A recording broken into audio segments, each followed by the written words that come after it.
Mesdames, Mesdemoiselles et Messieurs, bonsoir. À la une de l'actualité ce soir, c'est la présence du président de la République, Félix Antoine Tshisekedi Tshilombo, au niveau de la Belgique sur invitation du gouvernement belge, du roi belge. Vous savez, depuis un temps, la Belgique a secoué sa mémoire pour penser à toutes les atrocités. Vous avez eu même l'occasion de suivre toute une émission avec nos sœurs qui avaient subi des atrocités. Il n'y avait pas que ces sœurs, mais il y avait aussi et surtout les atrocités commises par leur propre roi Léopold II. Mais après Léopold II, ça ne s'était pas arrêté qu'à lui, c'était continué avec tous les autres Belges. Jusqu'à l'avènement de l'indépendance, la Belgique n'a pas cessé de nous piéger. S'ils veulent parler des atrocités au moment de l'exploitation du caoutchouc, j'ai dit non, ça ne suffit pas. Et même après notre indépendance, c'est la Belgique qui avait orchestré tous les désordres et dont la résultante, c'est le désordre même des 18 ans passés de Kabila. Rappelez-vous que Kabila a été soutenu par la Belgique. La présence de Louis Michel ici n'était pas innocente. Puisque Tozako Solola, Yamakambo, Yobazuko Loba, Bazako Senga Bolimbisi. Atako Basengi Bolimbisi Tokobo Sanati, mais il faut que Senga Bolimbisi n'a qu'on réparer.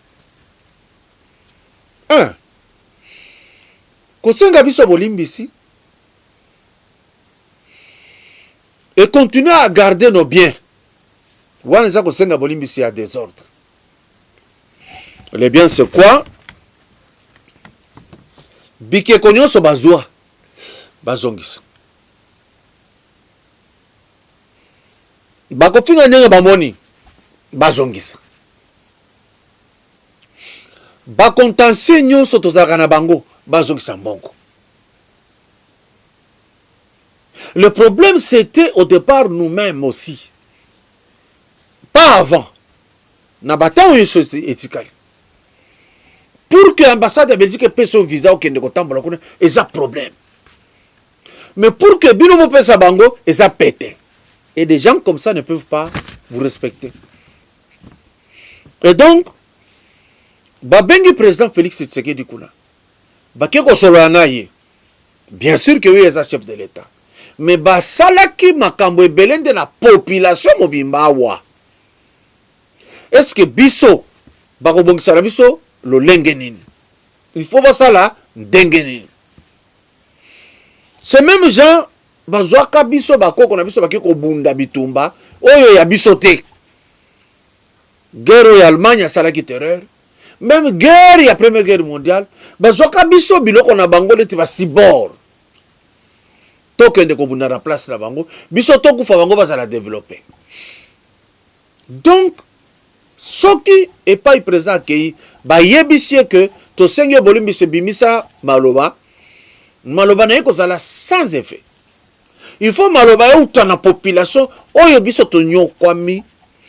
Il faut bango ba réparer ma casse. En commençant par les gens de FCC, ils ont produit na bango. Bango de basai ko encadrer bango. Nan de ko na bango France. Oyo azai ko tinda bato yo ba Rwanda ba ko telemela biso. Un autre problème. Bato ya Congo to koluka partout oyo bato bazali. Je vous ai dit que tous à la distraité. Tozo tonga, to fungola mispo totala. Qui est qui et il fait quoi? Bobo sanate que nagar so bokomi kuna na Kasai oriental. Bokomi na mwenda dit, bokomi ko kende, bokomi na niveau ya Lusuku. Vous allez trouver que Baronde bakimaka guerre pa na bango ebele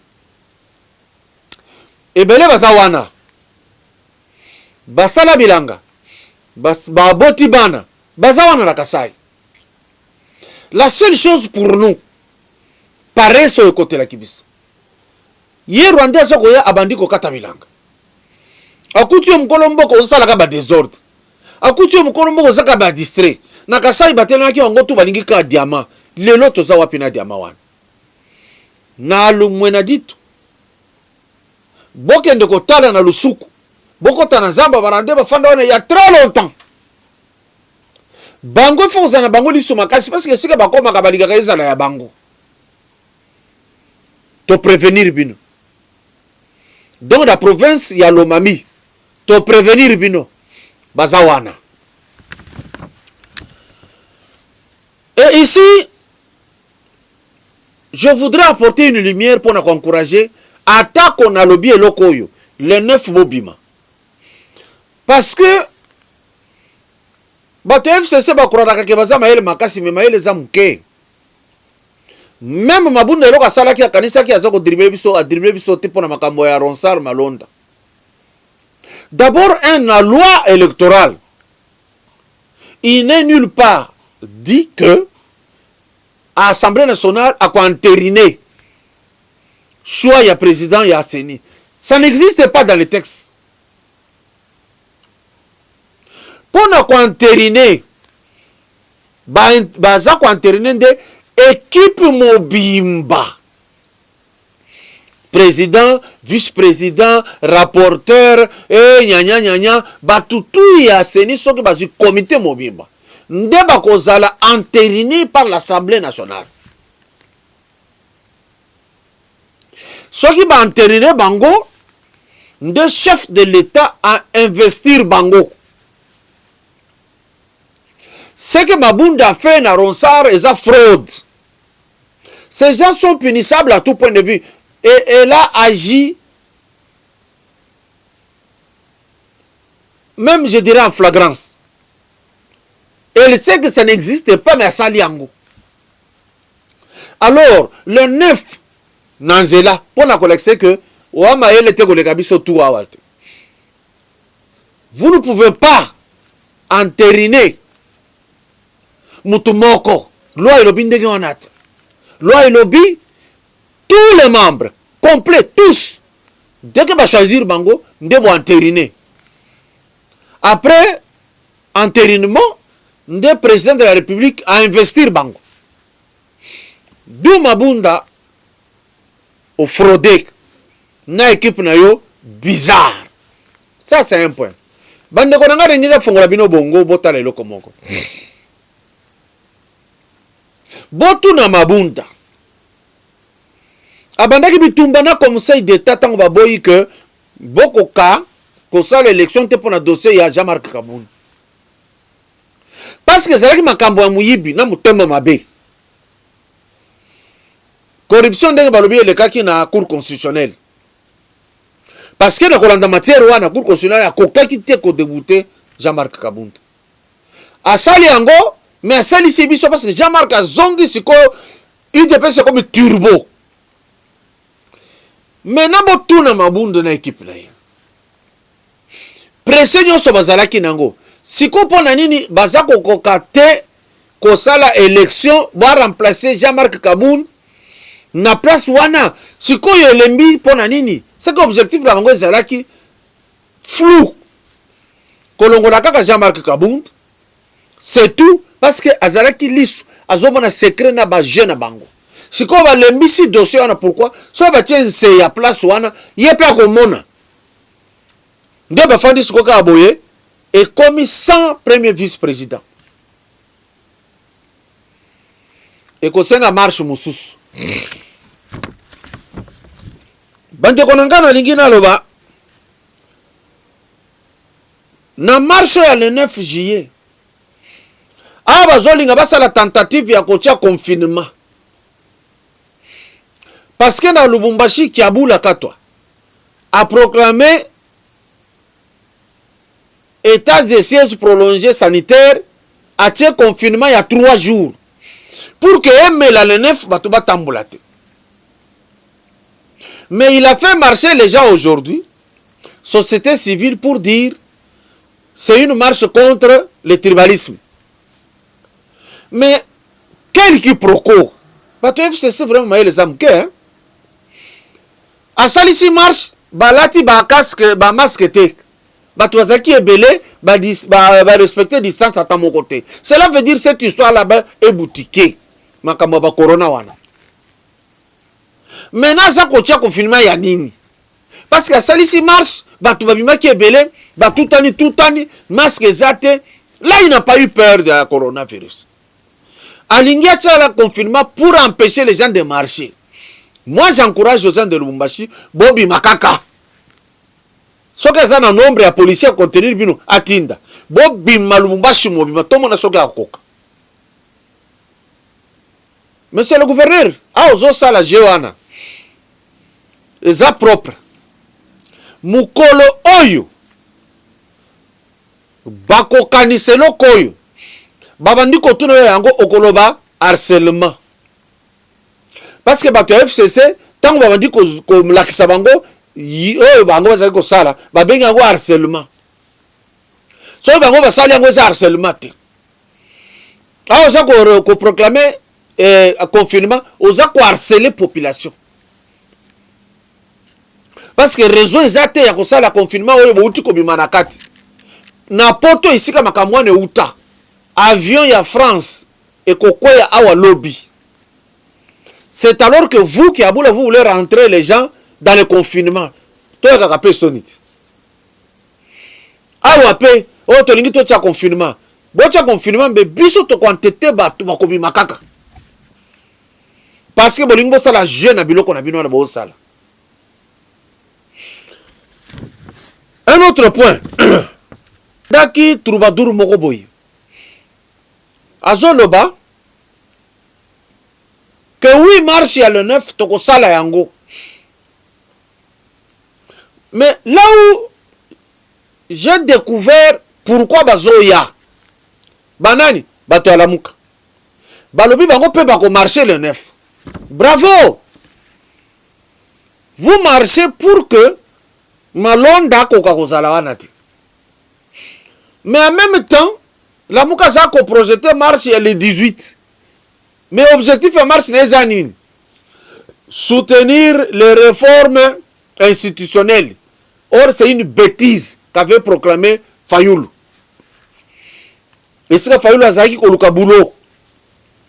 Yemoka lobi to la réforme ya ko zala a ko diriger loko wana ainsi de suite. Donc il rêve debout. Marche le 18 bon kende bino moko. Parce que réforme mon côté beaucoup proposé pendant que votre plateforme la Mouka est en désordre. Bon arranger ango tango boko comme ba candidat bo réussir bo comme peut ba chef de l'état politique na bino et ko banda na réforme wana. Mais ya biso botika biso tranquille. Vous voulez venir le 9, venez pour la République. Le 18 comme c'est pour un supposé chef de l'état bloqué par le coronavirus, ça on ne viendra pas. Il dépêche fungo la mise. Donc koya ya batwana eza netili kelemba.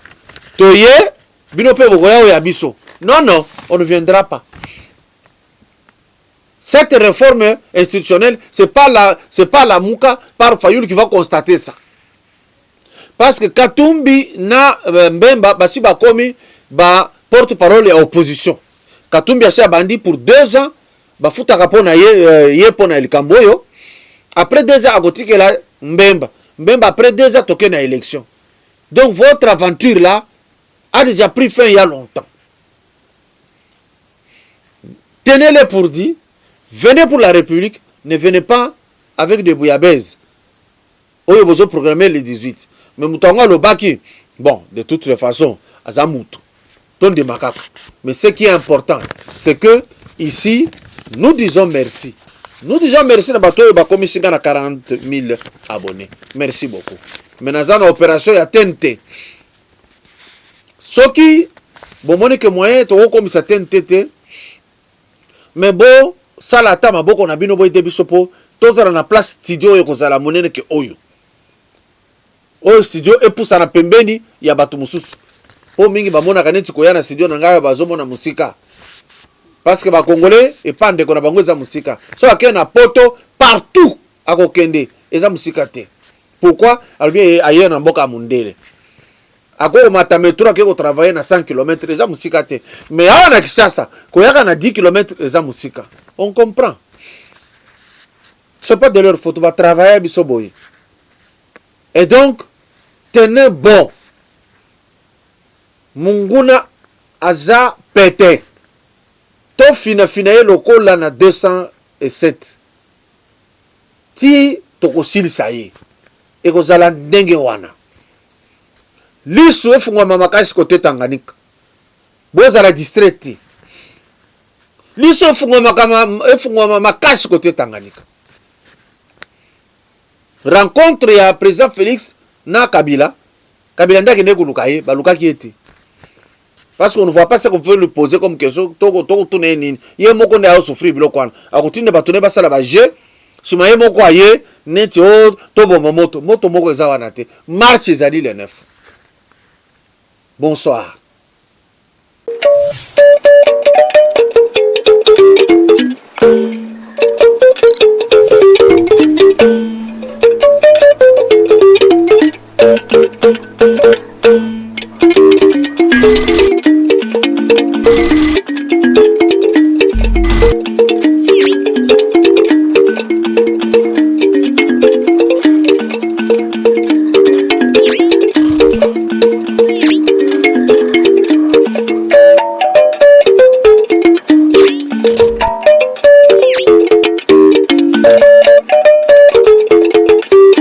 Thank you.